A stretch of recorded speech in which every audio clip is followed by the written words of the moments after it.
자, 그러면 이제 시작하도록 하겠습니다. 우리 기도하고 시작하겠습니다. 사랑의 하나님 감사합니다. 오늘 우리 구역장들과 함께 이번 돌아오는 주일에 있을 말씀을 한번 살펴보려고 합니다.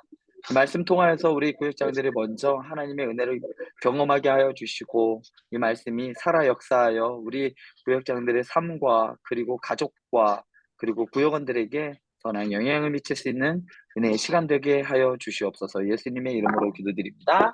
아멘. 아멘. 아멘. 자, 오늘 아까도 우리 유효경 집사님이 읽어주셨듯이 누가복음 2장 8절부터 14절 말씀을 살펴볼 텐데요. 한번 살펴볼까요?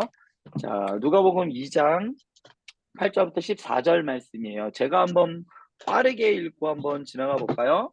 그 지역의 목자들이 밤에 밖에서 자기 양떼를 지키더니 색깔로 칠해놓은 글자들은요, 좀 주의 깊게 보시면 좋을 것 같아요.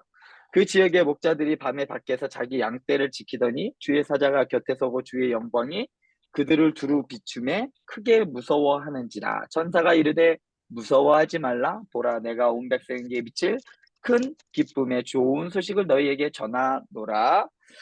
오늘 다윗의 동네에 너희를 위하여 구주가 나셨으니 곧 그리스도 주시니라. 너희가 가서 강고에 쌓여 구유에 뉘어 있는 아기를 보리니 이것이 너희에게 표적이니라 하더니 호련히 많은 수많은 천군이 그 천사와 함께 하나님을 찬송하여 이르되 지극히 높은 곳에서는 하나님께 영광이요 땅에서는 하나님이 기뻐하신 사람들 중에 평화로다. 네. 요 말씀이 돌아오는 주일날 우리 목사님과 함께 나눌 말씀인데요. 자, 오늘 말씀에서 보면 호적이라는 말이 하나 한번 살펴보시면 좋을 것 같아요. 1절부터 2장 1절부터 5절 말씀 사이에 이 호적이라는 말이 몇 번 들어가는지 한번 세보시겠어요? 호적. 2장 1절부터 5절까지 호적이라는 말이 네 번. 네 번, 그쵸, 맞아요. 4번 등장합니다. 이 호적이 되게 중요하다는 이야기예요. 왜 호적이, 누가가 쓸 때 호적이 왜 중요했느냐? 호적이라는 말은, 아니요, 죄송합니다. 4번이 나오는데 5번으로 했네요. 네, 죄송합니다. 4번이 등장해요. 그런데 이 호적하는 이 칙령을 내린 아우구스투스, 그러니까 로마의 황제가 내린 문서가 이집트에서 발견이 됐어요. 그러니까 예수님 당시에 있었던 일들이 그냥 허구적인 이야기가 아니라 실제로 있었던 일이라는 것을 증명해주고 있는 문서가 바로 이 문서예요. 이것이 실제로 로마 황제의 칙령인데 이것이 이집트에서 최근에 발견이 됐어요. 뭐 하라고 나오냐면 호적을 하라, 인구조사를 하라라고 얘기가 나옵니다. 자, 그런데 호적하는 것은 뭐와 밀접하게 연관이 있냐면요. 인구조사하는 것과 밀접하게 연관이 되어 있어요. 왜 인구를 조사할까요? 왜 인구를 조사할까요? 인구조사는 아주 중요한 이유가 있어요. 이거는요, 우리나라에서도 했었어요. 예전에 전쟁? 전쟁하고도 밀접하게 연관이 되어 있어요. 일제시대 때 우리나라 호구조사했어요. 다 했어요. 전쟁에 내보낸 와, 맞았습니다. 전쟁과도 연관이 있고요. 또 하나는 방금 이야기해 주셨어요. 세금하고 밀접한 연관이 있습니다. 조세를 부과하기 위해서요. 철저하게 수탈하기 위해서. 당시에 로마에서 걷기 위해서 부과했던 세금이 어마어마했어요. 사실 많았는데 거기다가 세리들은 거기에 더해서 그것보다 더 걷었죠. 그러니까 이스라엘 사람들의 삶이 말이 아닌 게 된 거죠. 세금이 부과되는 것이 크면 클수록 사람들은 살아가기가 힘들었던 거예요. 왜냐하면 당시 이 세금과 이것들은 어, 유대인들이 얼마만큼 삶이 피폐했는지, 그래서 메시아에 대한 갈망이 얼마나 컸는지 그들의 삶을 통해서 알 수가 있는 거예요. 그래서 인구조사를 통해서 엄청난 수탈이 시작됐고요. 이런 배경 속에서 오늘 말씀이 있다고 보시면 좋을 것 같습니다. 자, 처음에 천사가 나타나서 목자에게 양 지키는 목자에게 주의 사자가 등장을 합니다. 자, 여기서 목자라는 거는 우리가 양을 치는 사람이라고 생각할 수 있죠. 맞습니다. 너무 낭만적인 사람으로 볼 수 있는데요. 사실은 당시에 랍비들에 의하면 배척해야 하는, 그러니까 가장 천에서 하지 말아야 할 직업 중에 하나가 바로 목자였습니다. 그러니까 양을 치는 일을 그렇게 권장하지는 않고, 특히 로마 사람들은 이 양을 치는 사람들을 아주 하찮게 봤어요. 그러한 소식, 아주 복음이라는 기쁜 소식이 누구에게 온 거냐면 가장 천한 사람들에게 들린 거예요. 이 목자들에게 들린 거죠. 배척당하는 직업이었고 가장 낮은 계층의 사람들이 바로 이 목자들이었습니다. 자, 천사가 나타나서 주의 사자가 나타나서 그들에게 영광을 비춥니다. 그러니까 천사가 쫙 해서 이렇게 막 나타난 것을 목자들이 본 거죠. 자, 이런 모습을 봤을 때 대부분 어떤 반응을 할까요? 한번 생각해 보세요. 만약에 제 앞에 천사가 팍 나타났다. 그러면 저는 우와 이렇게보다 저는 무서워서 숨을 것 같아요. 그죠? 보통 사람들이 음, 하나님의 영광을 보는 대부분의 사람들의 공통적인 반응은요, 두려움이에요. 왜 두렵냐면요, 하나님의 이 거룩함 앞에서 사람들은 두려움을 느낄 수밖에 없어요. 왜냐하면 인간은 다 죄인이기 때문이에요.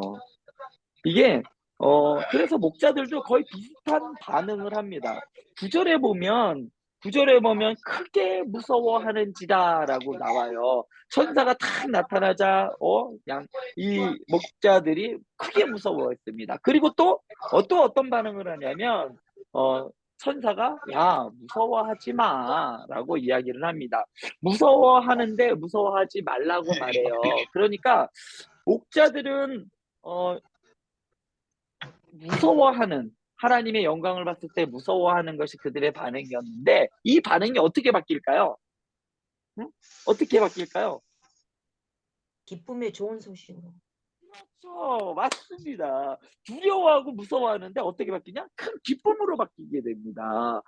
이 두려움이 기쁨으로 바뀌는 이 상태, 어떨 때 이런 일이 벌어지냐면요. 바로 하나님의 통치가 이루어질 때 사람들은 무서움에서 기쁨으로 변합니다.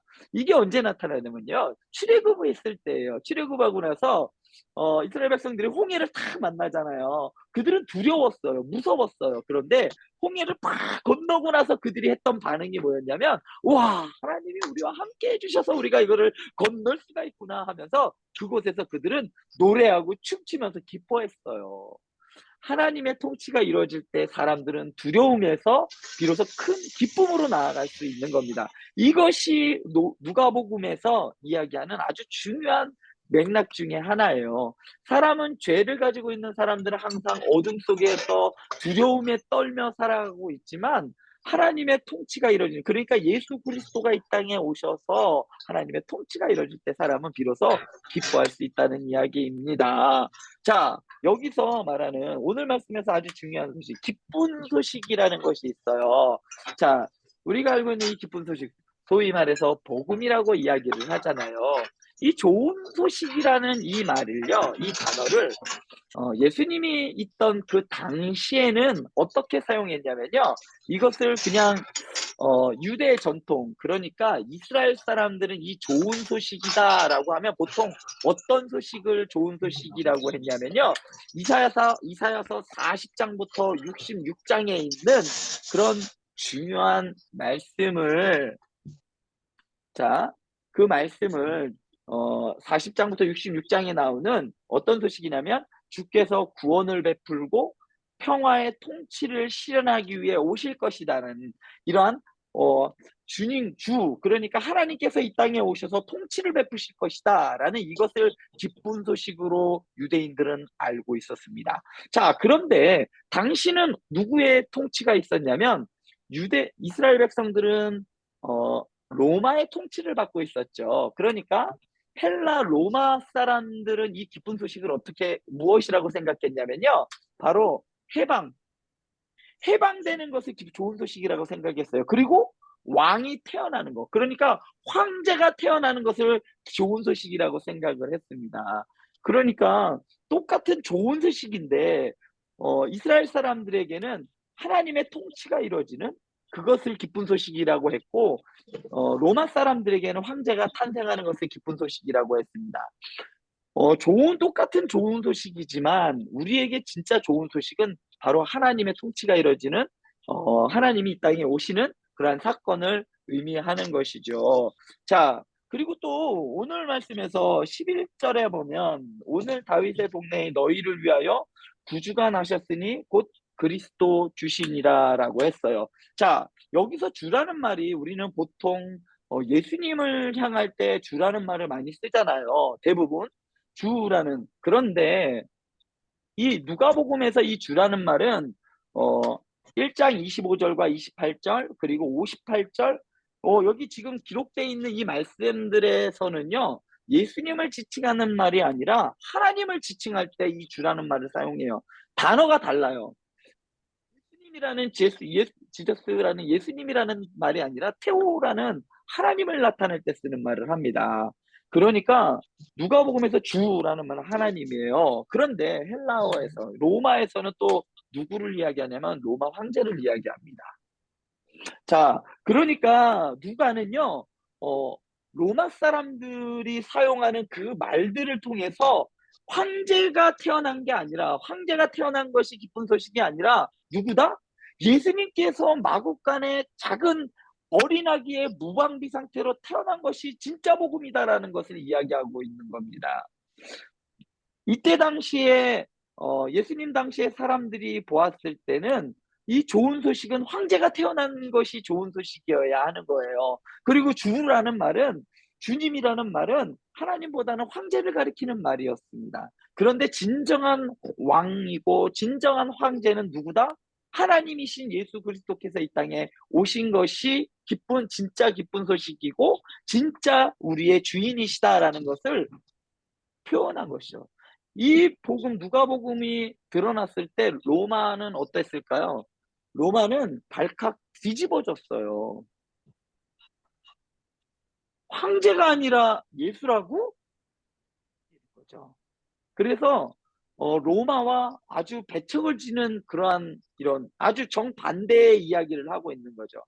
로마의 황제는 신격화되어 있었어요. 그런데 그게 로마 황제가 진정한 왕이고 신이 아니라 진정한 하나님은 예수 그리스도다라는 말이 오늘 말씀에 녹아 있는 거예요. 자, 그래서 이 복음이 어떤 사람들에게 위한 복음이냐? 예수님께서 이 땅에 오신 것이 이스라엘 사람들만을 위한 것이 아니라 오늘 말씀 중에 보면 하나님이 기뻐하신 사람들 중에 평화라고 나왔어요. 하나님이 기뻐하신 사람들, 과연 누굴까요? 하나님이 기뻐하시는 사람들이면 누구나 다 그 안에 들어가는 거예요.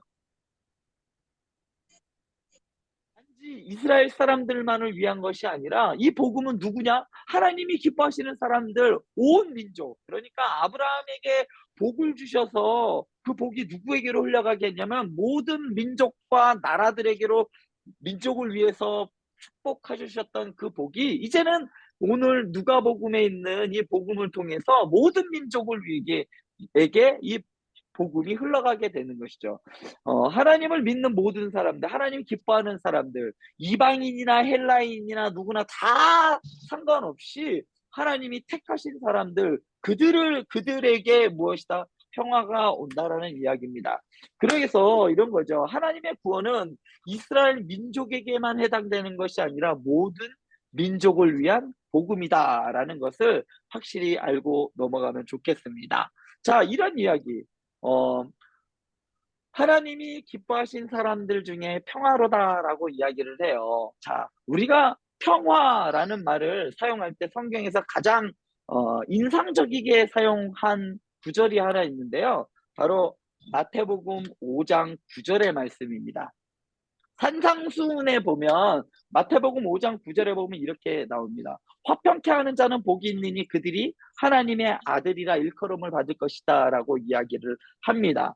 여기서 말하는 화평케 하는 자는 어떤 사람일까요? 이런 사람일까요? 평화를 소화하는 사람일까요? 아니면 평화를 평화주의자일까요? 화평케 하는 자는 평화를 수호하는 자나 평화주의자가 아닙니다. 화평케 하는 자라는 의미는요, 우리 함께 읽어볼까요? 한번 읽어보겠습니다. 시작! 모든 모든 모든 차원에서 차원에서 관계를 회복시키려고 회복시키려고 일하는 일하는 자들. 자들. 모든 차원에서 관계를 회복시키려고 일하는 사람들을 화평케 하는 사람이라고 이야기합니다. 이런 자들이 어떻게 된다? 하나님의 아들이라 일컬음을 받을 것이다 라고 예수님께서 이야기를 하셨어요. 예수님께서는 이 땅에 태어나셨을 때 평화를 주는 자, 그러니까 화평케 하는 자로 이 땅에 오셨어요. 그렇기 때문에 누구다? 하나님의 아들로서 이 땅에 오신 것이죠. 그런데 마찬가지로 우리가 화평케 하는 자로서 모든 차원에서 모든 관계를 회복시킬 때 우리는 하나님의 자녀가 될 수 있는 것이죠. 자, 그래서 예수님께서 이 땅에 태어나신 것은요, 예수님이 이 땅에 오신 것은 무엇을 위해서 오셨다? 하나님과의 관계를 회복시키시기 위해서 이 땅에 오신 겁니다. 왜 하나님과의 관계가 중요한 것이냐? 자, 먼저 보면요. 평화라는 것의 개념을 한번 봤으면 좋겠어요. 평화라는 것은 모든 것이 있어야 하는 상태로 있는 샬롬을 말하는 겁니다. 성경에서 말하는 평화라는 것은 뭐냐면요, 이런 거예요. 우리가 하나님과의 원래 어떤 관계였을까요? 하나님과 우리는 적대적인 관계가 아니에요. 원수된 관계가 아니라 하나님과 우리는 정말 친밀한 관계예요. 부모와 자식 간보다 더 가까운 존재. 그게 바로 하나님과 우리와의 관계였어요. 하나님의 형상대로 지음받아서 하나님의 생각이 우리에게 있고 하나님의 정신, 하나님의 마인드, 하나님의 모든 것들이 우리 안에 담겨져 있는 아주 하나님을 완전히 빼다박은 사람들로 하나님께서 만들어 주셨는데 우리의 관계가 하나님과의 관계가 틀어져 버렸죠. 죄로 인하여. 그래서 이 관계가 회복되지 않으면 절대로 평화는 올 수가 없습니다. 자, 하나님과의 관계 회복만이 근본적인 평화를 누릴 수 있게 되는데요. 왜냐면요, 최근에 전쟁이 있잖아요. 예? 우크라이나와 러시아의 전쟁을 통해서 북유럽 국가들이 엄청나게 군비를 확장시키고 있어요. 우리나라 뭐 탱크며 자주포며 엄청 사갑니다. 왜 그러냐면 그런 무기들이 강력한 무기들이 있으면 어떤 나라도 우리를 쳐들어오지 않을 거야. 우리가 평화로울 거야라고 생각하지만 인간의 가장 내면에는 무엇이 있을까요? 욕심이라는 죄가 있어요. 이것이 있는 한 어떤 시대도 영원히 평화롭지 않습니다. 역사적으로 영원히 지속되는 국가는 없어요.